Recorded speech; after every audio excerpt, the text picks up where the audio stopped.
We may not be live yet. Now we're live. Okay. Hi, everyone. Deborah Dixon Anderson here from Light of Gold PR and Gold Wellness Circle. I know you're not used to seeing me in the evening. We're super excited to have you meet the wonderful honorees who will be honored at the upcoming Gold Women's Health and Business Awards Gala, which is happening on Thursday, May 14th. It's going to be at Mercy University, right in Midtown at 34th Street in Herald Square. We're super excited about these rock star women who we're going to be honoring. Now, we don't have all of them, but we have enough of them that you're just going to be blown away because their backgrounds, their perseverance, what they do is just very, very powerful. So before I bring them on the stage, I wanted to tell you a little bit about Light of Gold PR. We've been around for 20 years this year. We're so super excited. 20 years old, not quite old enough to drink, but we here, 20 years old. So we're excited to be 20 now, and we've been around for a while now. We've been doing some really fabulous things with press and marketing and branding, and then of course our nonprofit Gold Wellness Circle, which we started 6 years ago in response to COVID. And so with Gold Wellness Circle, we do breast cancer awareness, we do Alzheimer's caregiver support. We like to support schools who have children from homeless circumstances. It's really important to us, and women's shelters. So we do our best to support these causes, and a portion of the proceeds from our gala will be going to help Gold Wellness Circle as well. So it's a very important cause. So we have a lot more coming up. If you're watching us for the first time, or if you haven't subscribed, please make sure you subscribe to Light of Gold PR on YouTube, LinkedIn, wherever you're watching us. We're live streaming on Facebook, LinkedIn, and YouTube. And I think we're live streaming on Juneteenth as well, which is exciting. So other initiative that we have, the FIFA World Cup is coming up. So we're going to be doing some workshops and classes and events around that.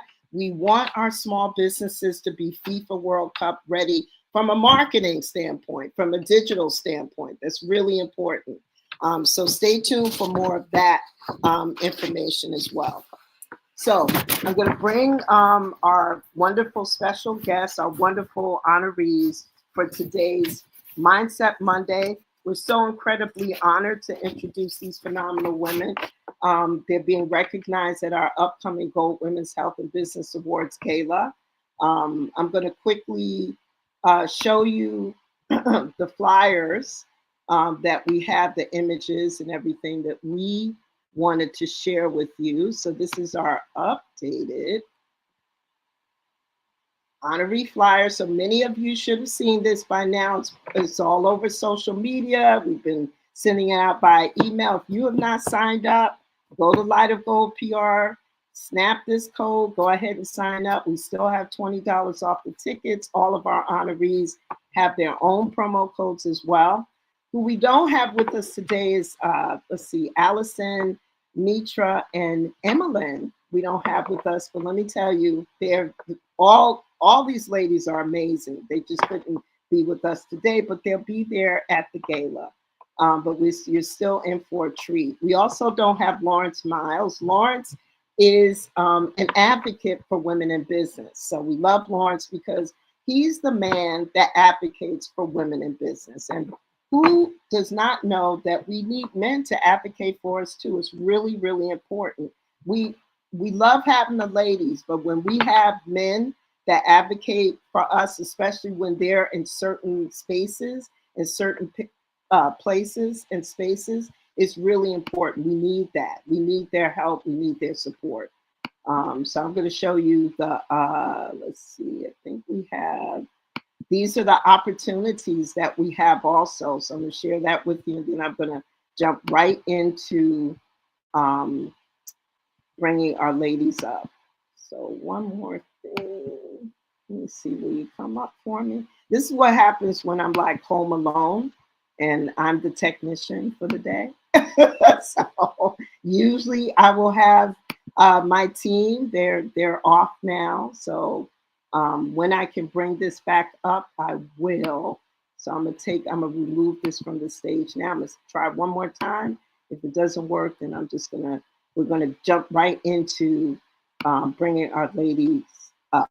So let's see. So we have our honorees. We brought them up already. Let's see. So those are our rising stars. So we have slides for every one of our ladies. So this is Allison, and she's rising star in human resources. Then we have Nikisha. She's here with us today. So she's our Community Health Leadership Awardee. And then we have Athena. We do have her here with us. So that's our Community Advocate Awardee. We do have Rachel for Legal Excellence Award. She's our awardee for that. And Mitra could not be with us today, but she will be there at the event. She's receiving an award for innovation in media and community connection. Maria Davis, Voice of Impact. Now she is on with us today, so we're really excited to have her as well. And Emmeline Stewart, she's getting the Perseverance Award. She has Stewart Cinema and Cafe. She couldn't be on with us today, but she will be at the event. Oh, Emmeline, you snuck in here, girl. I see you. So we do have her, and right on cue. How did you do that? What? So that's amazing. So I could bring everyone up with the exception of Allison and Mitra. So this is great. And Lawrence. So Lawrence is our Men Supporting Women in Business advocate.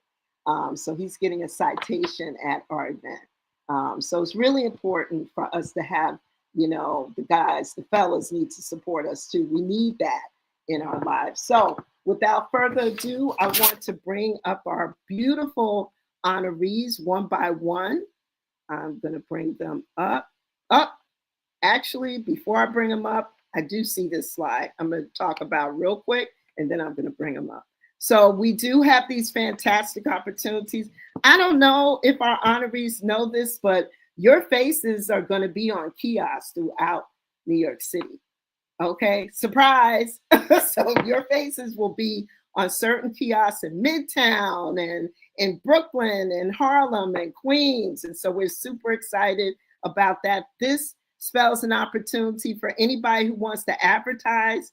You need to get in on this because we're going to be including business ads and everything as part of our promotion. So that's going to be starting this week. Super excited about that. We have our Step and Repeat banner that's going up. We only have space for 4 more logos, and they only cost $99 to be on our Step and Repeat banner. So you want to be part of this. And then we will have 2 screens in our room. Our whole Mercer University will allow us to transform the rooms that we're going to be hosting the gala into a gala space. So it will be beyond recognition, basically. This is not what it looks like, but the screens are what we're going to be using to promote anyone who wants to promote their businesses. So reach out to us. It's only starting at $149. We would love to have you be part of our promotions. Go to lightofgoldpr.com. Go ahead and get in on this. Okay, so that's all. So now I'm going to go and bring up our beautiful honorees. And this is just going to be like being the fly on the wall, right? So I'm going to bring them up one by one. We got Rachel. We have Maria. So I love this because one by one, Athena, Makisha, and we have, am I saying your name correctly? Is it Emmeline or Emmeline? It's Emmeline. Emmeline. Mm-hmm. Yeah, I kind of figured it was Emmeline, and I said, I don't think I'm saying it right. Welcome. So glad to have you here. This is amazing. I'm so excited. Okay, so we get reverb from someone. I hope it's not me. So I don't think it's me. So now it's better. Okay, great. Perfect. So thank you so much, ladies, for joining us for Mindset Monday. I felt like it was important not just to introduce everyone to all of you. That's this is great to bring you on all on here, but it takes a special kind of spirit to be in any kind of business and to run it day by day and to stay positive and to just kind of be positive and kick the naysayers to the curb, or at least take them out of your ear. It is not easy. It is not easy. And we live in a world that dismisses us, that discounts us, and we have to deal with that all the time, all the time. And what I love about the greatness of all of you is the fact that you're able to show up and still give what you are meant to give to the community. That is huge. That's major. So what I'm going to do is I'm just going to ask you some questions. This is just everybody else is just a fly on the wall for this. Okay. So this is our meeting and we just letting everybody else listen. So that's what this is. So I'm going to start with Keisha. And sometimes, ladies, as I ask you your questions, I will probably spotlight you. Okay. All right. Ready? All right. And who doesn't know that this is a rough cut. We didn't practice this, y'all. So if we make some mistakes, it's okay. It's fine. It's fine. So, Nikisha, your mission is to empower communities through fitness and mindset. When someone is struggling to keep showing up for their own physical and mental health, what mindset shift do you advise them to make? And you know what? You can pull this from some of your own experience too. So, because I want you to share that. Okay. So you're Yes. up. Yep. So how do you empower communities to, like, when they're struggling to keep showing up for their own physical and mental health? What do you encourage them to do? Hi, everybody. Good evening. Happy Monday. Well, that is a very good question. Sometimes it changes based on where a person is in their mindset. However, my role, even what I include for myself, is that I think about the joys of what I feel of when I'm taking care of myself. Um, I often remind my class members to stay connected to the experience of what it feels like when you're doing something that fills your spirit. Because it's nothing like just having that self joy. Um, and most times when you remember a good thing about something good that you were doing, you stay connected. Also, too, it's community. One of the things that, and for myself as well, is that I encourage people to stay connected to people who are like-minded. So in our spaces, we all want the same thing. We all want to live well. We all want to feel good. So the fellowship and the type of spaces that I've created within Always Fit has made people feel like it's almost like church. It's like I can't miss it. So even when someone disappears and they're having a setback and they don't show up, I'm coming for you. I'm calling you, not just me, but the community of Always Fit. We're checking in. Where are you? What's going on? How can we help you move forward? And that's why I think community is so important, and to be connected to people that can help you go along when when you don't have the strength to do so yourself. Yes, I Yeah. love that. I love that. And Nikisha, you started Always Fit for Life, right? How long Yes. ago did you start? 2011. This year we celebrating 15 years. Um, I, Yay. yes, I started in a small studio in Jamaica, Queens. Actually, even before that, I'm a 100-pound loser. So this mission is very personal to me. And also at a time where I was not my healthiest emotionally. So it was, what do you do when you are struggling mentally and emotionally and you feeling like you can't go on or you don't want to go on? You have to be connected to something positive, and fitness and wellness is my thing for me. Even for me, I'm not working out, I'm cranky. and I am not a happy person. So just to allow people to just self-awareness of, you know what, this is good for me. I feel good in this, because when we take care of ourselves, we are so much stronger when we have to deal with everything else. I'm telling you. And so we are very intentional about how we feel and how we show up for ourselves. That way we can show up for everybody else. Yes, I love that. Thank you, Nikisha. You're welcome. Thank you. That was wonderful. That was wonderful. So next up, Athenia. Athenia, you're up next.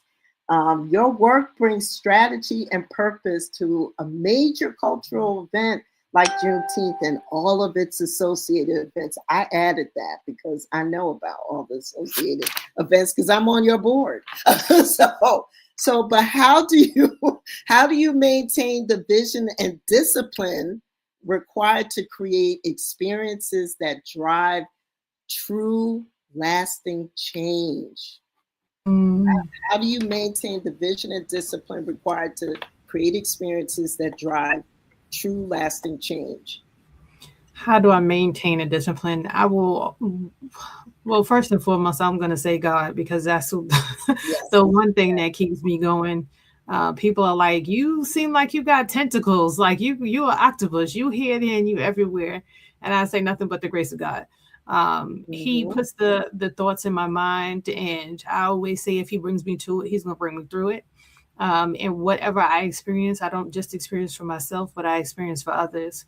And as the teacher was just talking, something that was showing up for me, or what was in my spirit, was like, oh, I do that too. Like, I don't hear from somebody, I'm like, oh, what's going on? Where you at, girl? What's happening? And almost always is it something that's going on in someone else's life, right? And I feel like when you show up for others, when you pour into others, they're able to pour into the community, because a lot of times those who are showing up for the community are being drained themselves. And so we have to be a stand for each other.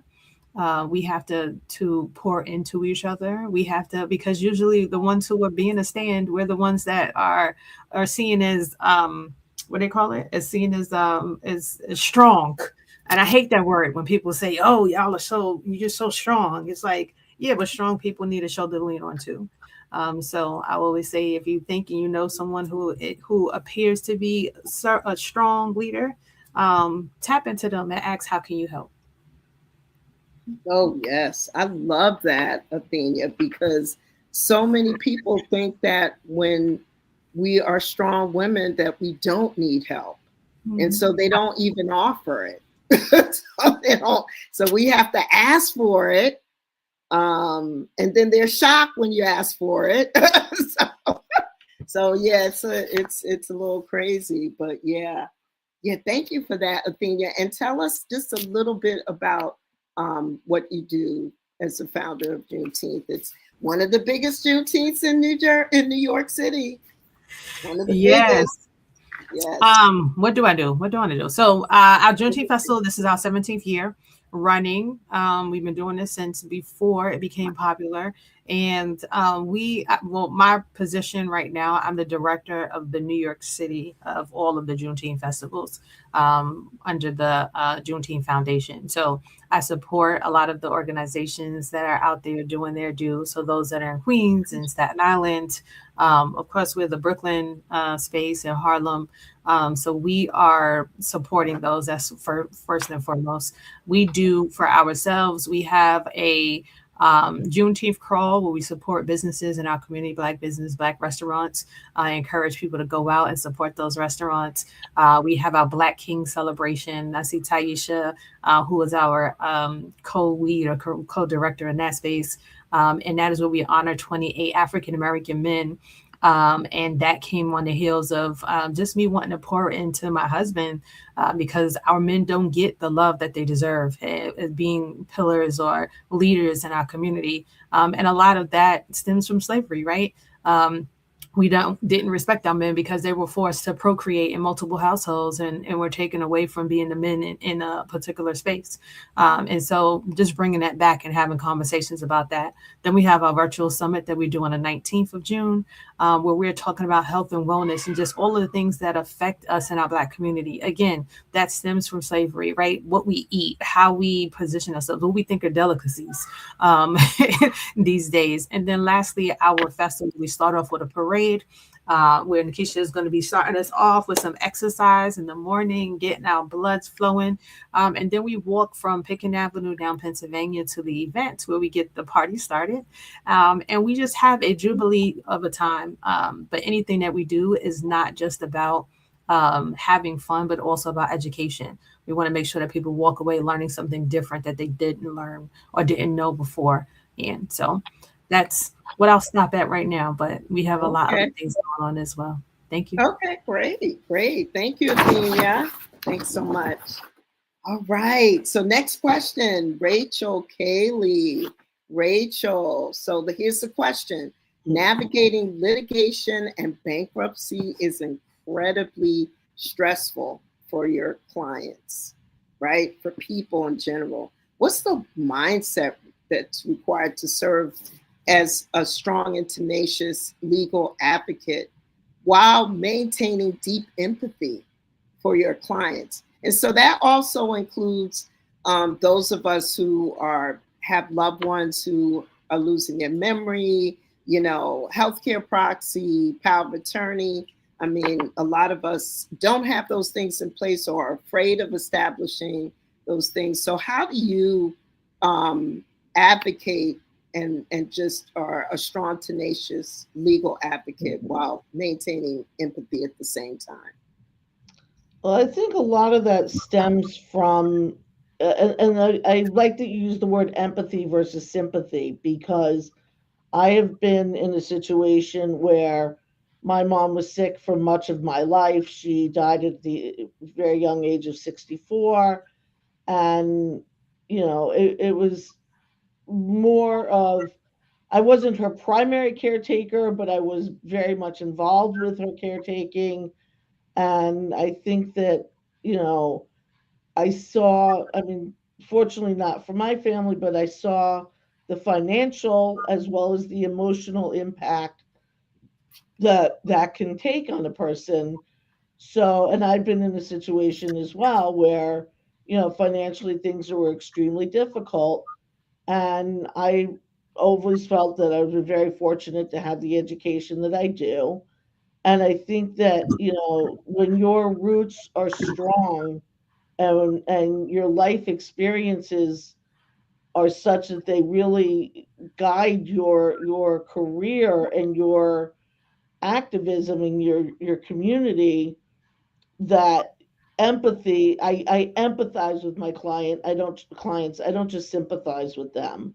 So when they're in a very difficult financial situation or emotional situation, or in personal injury, where they're in a physical deficit and can't function physically the way they used to, I can really empathize because I know what that's like. And I think knowing that I was able to get out of my own, struggles, and helping people get out of their struggles. And I love when my clients call. In fact, just today, I got a call from a client who was a former bankruptcy client from over a year ago, 2 years ago. She had lupus and really struggled. And she called to tell me that she finally got the financial help that she needs to go on and take care of her children. And I was just so thrilled that my clients wanted to let me know how they're doing, because they know I genuinely want to know how they're doing. So I think that kind of positive feedback and that positive energy, and knowing that, years later, that you have a real impact on someone's life, I think that's what keeps me going. No, I love that, Rachel. Thank you. Thank you for sharing. Thank you so much. All right, very good, very good. And Rachel, you have your own legal practice, correct? I do. So I'm not just a practicing attorney, I'm also running a business. Yes. So it's two hats, and I'm sure all of us are in that situation. We're not just Yes. doing the work we do, we're running the business that we're running. Yes. So we do our own marketing and our own bookkeeping and our own housekeeping. I clean my own floors and all of that. So yeah, it's two hats, but I love every second of it, and I wouldn't change it for anything. Yes. Awesome. That's amazing. Thank you. All right. So next up, Maria Davis. Maria, you have been a relentless advocate, whether it's for HIV, and I'm amazed to find out how much you do for all these other ailments like cancer, and just showing up and being a relentless advocate since 1995, I think. It's a long time. That's amazing. So when the road gets tough and the stigma feels heavy, what is your daily mindset that keeps you fighting and speaking out for the community? Prayer. Yes, Can't do nothing without prayer. yes, You could yes, try to, but you can't do nothing without prayer. And yes, knowing that God doesn't give you a vision and don't give you the resources that you need for the vision. right, And right. I'm not saying I don't get frustrated with people and I want to knock them upside the head. Sorry, I had to say that Yes, okay. It's a safe because we are our own worst enemies. space. Mm-hmm, We think we know it all. We don't mm-hmm, support each other in our community. And like the sister said earlier, slavery has done a great job on us. Jim mm-hmm, Crow did a great job on us.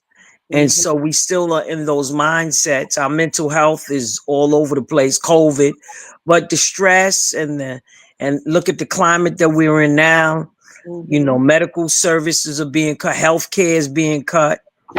You know, the prices of food is skyrocketing, gas is skyrocketing.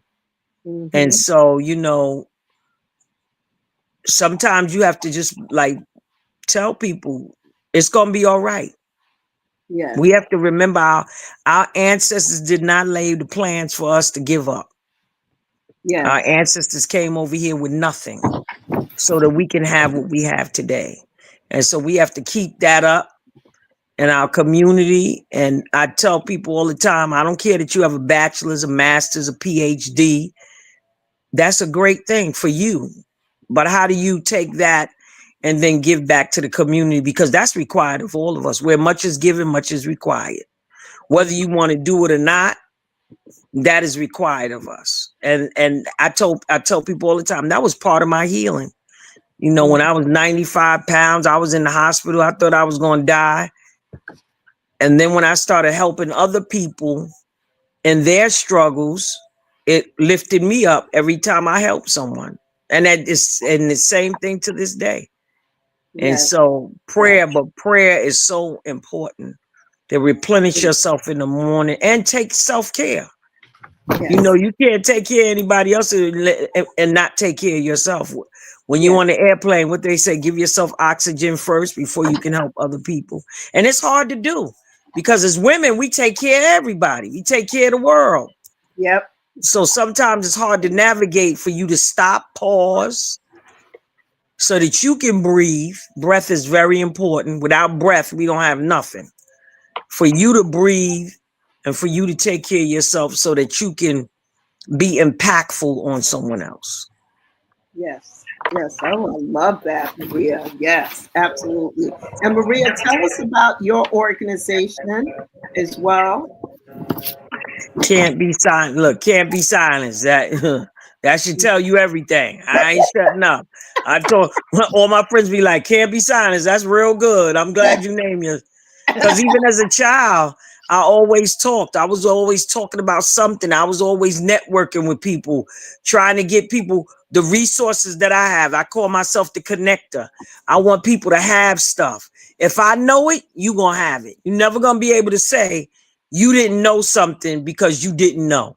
No, I'm gonna tell it to you. And if you don't know it, it's because you don't want to address it and know it for yourself. Right. So, can't be silence is a connector. Can't be silence connects people. What I don't know, I try to learn. I have a phenomenal, my summit is coming up on May 30th, Strategy 2. And I have some phenomenal partners. One of my girlfriends is a housing guru. Anything you need to know about any kind of housing, Section 8, Mitchellama, whatever it is, she knows it. And then I have another partner, civic engagement, really getting people out here to vote. We have to turn this midterm election around. I'm not accepting no from anybody. If I hear you say you're not voting, I'm gonna punch you in your throat. Sorry, y'all, I had to say that, but I'm gonna get on you real bad because people don't understand. When you don't vote, you still vote. Yeah. And all of these people That's true. and all these people that keep saying, "Oh, I'm tired of voting. There's no person to vote for." You right, because you get ready to not to be able to vote, because all this stuff that's going around now, what they just did to the Section 2 of the Voting Right Act, you got to be for you to even say that, you're not even listening to what you're saying. Yeah. I don't feel that there's nobody. They didn't want to vote for Kamala Harris. So, okay, you're happy with what you have right now. And then 30 million people did not vote. Yes, 30 million people did not vote. That's an atrocity. Yeah. And you sat back. You going into the deep side, girl. I'm sorry, y'all. Sorry, I'm passionate. I told y'all, can't be silenced. Yeah, well, that's the name of. So just make sure you get out there. Don't just say you registered. Get out there and vote. We have to vote. And one more thing, Maria, just share real quickly in a few seconds. You are really originally from the music industry, correct? Yes, Mad Wednesdays. I showcase artists every third Wednesday of the month in Harlem at a place called The Shrine. Wonderful, Black owned. And I've been there 15 years now, but Mad Wednesday started in 1994. So I've been pivotal, whether they want to say it or not. And a lot of artists, that's when we had A&R and music was real music. I don't know what's going on right now, but I know music was music back then. You had Black Girl, you had Tony Braxton, you had so many incredible artists, hungry artists. Yeah. And I try to keep that still alive in the stage, but I also do HIV testing and Hep C, and I let people come in and talk about nutrition. I'm getting ready to do the AIDS Walk. AIDS Walk is on Sunday, May 17th. So I get, a lot of young people to walk with me. Okay. So there's a lot of stuff to do in the community. Share with me. I'd love to get that out. Okay. It's amazing. Thank you, Maria. Thank you. What a lot of people don't know about you, you're the one that gave Jay-Z his first shot, right? They don't know. That's quiet as it's kept, So she's an OG in the music industry, back 30 years ago. So it's pretty amazing. So thank you, Maria. I appreciate you. So last but not least, Emmeline Stewart. Oh my gosh. So hello. Welcome. So here's my question for you. Thank you so much. I'm so glad you made it. This is so exciting to have you here. So breaking barriers as the first Afro-Latina independent theater owner in New York is no small feat, right? What mindset allowed you to see a cinema not just as a business, but as a vital hub for underserved communities? Wow, that's a loaded question. It is. Yeah, so they say some of the best businesses that are created from people's own needs. And I was producing film and television for 10 years. And I couldn't get my films into theaters because the people in charge, the men in charge, just didn't see an audience. They were like, we don't see an audience for this. You're not Tyler Perry. This isn't Passion of the Christ. We just don't see it. And I thought, well, you don't even know who my audience is. And so why does this guy get to decide that that there's no content, that people should not see, should not hear these stories. And so Right. someone said, look, if you want to decide what people watch, you have to build your own movie theater. You can decide. And at that point, I thought, well, you know what? At this point, I have nothing to lose because I keep going home empty-handed. So really it was, and there was thousands and thousands of other people in the industry, underrepresented people. There's no access to movie theaters. So we created a SNAP program so that if your kids receive SNAP, your kids can come to the movies. I went to talk at a 5th grade class and the kids haven't been to the movies in years. One kid said, I'm only allowed to go with my best friend on my birthday because my parents can't afford it. And I thought, well, what am I doing with the movie theater if my own people and the children today can't watch movies? And so we came up with all kinds of programming. So first and foremost, I am an activist and I am a servant. And so all of these things are just an opportunity for me to give back to the community that I love. Wow, I love that. That's amazing. That's amazing. I have read, well, I read everybody's story, but I have read yours about, I mean, just what you had to do to get started. I mean, you can't get any funding. See, that's the stuff that nobody else sees. You know, we can't go into a bank and get money and get funding and get loans and make it really difficult for us and make it really challenging for us to be able to do that. So you basically sold everything. Yes. So I have been self-funding for the last 10 years. And so I have been fortunate that, you know, just recently, 4 months ago, I had just opened a new auditorium in the space that I was in. And 60 days later, we got an eviction notice because the landlord got $47 million for the building because we're on the water in Greenpoint. And so he said, take me to court. You have 60 days to get out. You and 37 other businesses. So it was a 4-block radius. And the developer bought the whole thing. And so we all had to move in 60 days. And the theater I'm in today, I built in 90 days. And I couldn't get funding because now I have to report a loss, right? Because I lost the whole theater. And it just has been, it has been difficult. But what I will say is being able to do things my way has generated more money. And the great thing is I don't owe the bank any money. And I know people say it's always best to use someone else's money. I can sleep comfortably. When COVID happened, I was the only theater that was allowed to stay open. And guess which movie theater in New York had no debt? Me. Wow. Because right. And so all the other theaters are strapped. Some of them couldn't come back, especially the smaller theaters that owed a ton of money. Because even with all the stuff that we got, the SBOG and the PPP, it just wasn't enough money for a lot of these theaters to come back and thrive.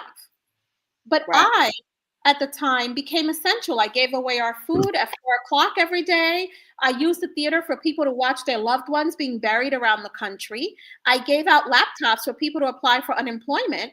And so Chuck Schumer let me stay open because he said, you are essential.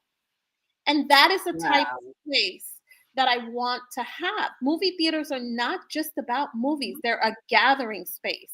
That's why when a church gets displaced, I allow them to use the church on Sunday mornings, right? So that they have a home until they find. So we have used the movie theater to serve the community. That's why we're here. That is amazing. Oh my gosh, I love this. That's during COVID, we were the saddest place on earth because we would have 3-4 funerals a day because we were allowed to have 15 people inside the theater. And so we would coordinate the funerals with all these different countries. And it was just the saddest place. But at the same time, I felt so much peace that I was able to help in a time like that. And just to give out popcorn every day at 2:00 to the same 13 kids who came by every day for their little popcorn bag. And so I want to serve. And this is just another way for me to do that.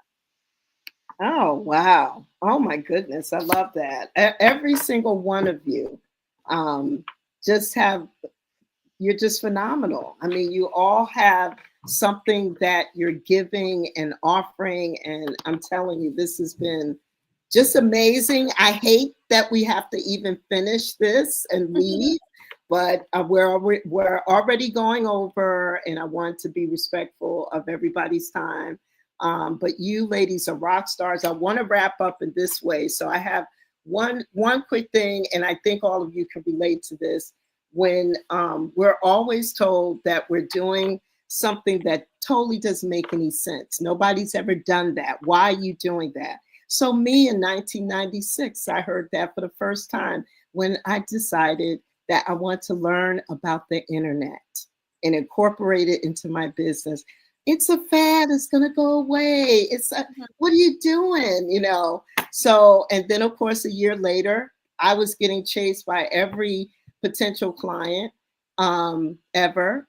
Then 10 years later, moved from tech into PR and marketing. And guess what started back in early 2000? Social media. I totally got it. I was so excited. But everybody in PR thought I was crazy and told me to my face that I was nuts. It was going to go away. It's a fad. It's going to go away. And said, this is ridiculous. But of course, as you know, that became a huge craze. So then years later, I started talking about AI. So over the past 30 years for me, there seems to be some huge, massive bubble of technology that comes along. And so I no longer, I now ask people, when was the last time you said that something wasn't going to work? And it did. It blew up in your face. So to be a visionary, to see what other people don't see, and to be able to walk in your own greatness is just so important to be able to do, and to find your tribe of people. And it doesn't matter how small they are, they will feed you and support you. Maybe it shouldn't be a whole lot of people. Sometimes it's better when it's a smaller amount of people. But what I want to ask each of you, and you only have about really 30 seconds to answer, and I'll start first. I want to ask each of you to answer just one sentence. What does winning actually look like in this current season of your life? So I'll start. So for me, winning is, to be frank with you, doing things that scare the heck out of me. And doing a gala scared the heck out of me. I mean, it really did. And who was it that said, Athenia, she said, you should do a gala. I'm like, what? No. No. So it's always so funny to hear this, where, in my mind, I'm thinking, I can't do this. I shouldn't do this. So now I'm learning to embrace, and I've always embraced things that scare me, that really scare me, that I want to try. And because it ends up being the absolute best thing ever. And so I love that I have all these phenomenal women to get these, to be honorees at my first gala. Now, I've done many, many, many events, many conferences, many women's conferences, but you ladies are part of my first gala, which scared the heck out of me, that I decided to do anyway. So I think I'm in good company. So that's what winning looks like for me. So I'm going to go, this is a lightning round. So next up is going to be Rachel. I'm just going around the screen. What does winning look like for you in this current season? I think winning for me is expanding my network. I met Athenia through somebody else I knew. Through Athenia, I have met Taisha, I've met Deborah, I've met several other people. And I think winning is expanding your network and not losing the connections you had, but building on those connections. And it takes a lot of energy and a lot of time, but to me, that is winning. It's winning. Yay. Thank you. Maria, what does winning look like for you? Thanks, Rachel. What does winning look Winning looks like getting the community more involved and seeing the outcome and the impact of what we're all doing, and seeing lives change around, people getting healthy, better health outcomes, and getting involved in and becoming advocates for themselves. Yes, I love that. Thank you, Maria. Nikisha, what does winning look like for you? Hi. Hi. Winning looks like to me is obedience. I find that once I'm obedient to hearing God's voice, Yes. the connectivity just grows. Seeing people live longer, live healthier, live happier, especially the seniors in the community. They're living 70, 80, 90 and beyond, feeling strong and being able to be independent and and creating friendships and community within. So winning is being obedient and not always being afraid to try something new and step out of the box, like you, Deborah. Yes, absolutely. And God is great because He's All been the time. carrying me for sure. For sure. Thank you, Nikisha. That was amazing. And Thank you. last but not least, Athenia, I don't know what happened to Emmeline, but she ended it on a bang, and then she I don't know where she is. But go for it, Athenia. Sure. What does winning What does winning look like for you? look for me in current this season? Yes. What keeps coming up for me is planting a seed. That's what winning looks like for me. Not so much being able to plant a seed and see it manifest in the ways that God purposed for it to manifest, and not always having to be like being the person to water. Like that is the space for me right now in this season. Like I really am in a space of just pouring. God has been cartelling me to pull back. And to it's like you've poured, you've allowed other, you have done so much for others, and now it's time for you to sit back and support, to be in the space where you are encouraging and supporting and helping others to kind of see their flowers bloom. So that's the space that winning looks like for me in this season. And I'm complete. I love that. I love that. So there you have it, everyone. These are some of our honorees. Are they not amazing? I mean, amazing. And you need to come to the gala on May 14th. Come. We just want to introduce you to them so that we can show you a little bit of what you might be missing if you don't go. So, because you can see them in person and hear their stories and watch them get their awards and get celebrated like the queens that they are. So we're so excited that we were able to do this, and for all of you to watch. I see all the eyes that we have on this live. So thank you for joining us. Please go to lightofgoldpr.com. Go ahead. You'll see a link to the landing page, and you'll see all of our stuff there. And definitely we're just so excited about the event coming up, and we have live entertainment coming. We're going to have a beautiful singer there. We're going to have a DJ. We're going to have delicious food, dancing, awardees, elected officials are signing up to come. So this is going to be a really, really great, powerful event. So please go ahead and register. We'd love to see you there. We also have some amazing opportunities for you to get exposure at the event. But yeah, were they not phenomenal? So there you have it. Rachel Kelly. All right, there she is. I'm going to spotlight all of them before I roll off. Maria Davis. So everybody gets spotlighted before I go off. All right. Nikisha Smith. Yes. Woo. Yes. And Athenia Rodney. Yes. So these are all of our phenomenal ladies. We have 2 or 3 others. They couldn't stay with us, couldn't come with us. And then, of course, ding, ding, ding, the spotlight myself. Woo. So thank you so much for staying longer with us and watching. We hope you enjoyed this. I'll be doing some more live, so just go ahead and join and subscribe to this, you'll get a notification about any lives that come up and join our Light of Gold PR gift list. Thank you everyone for joining. Have a great night. Take care. Bye.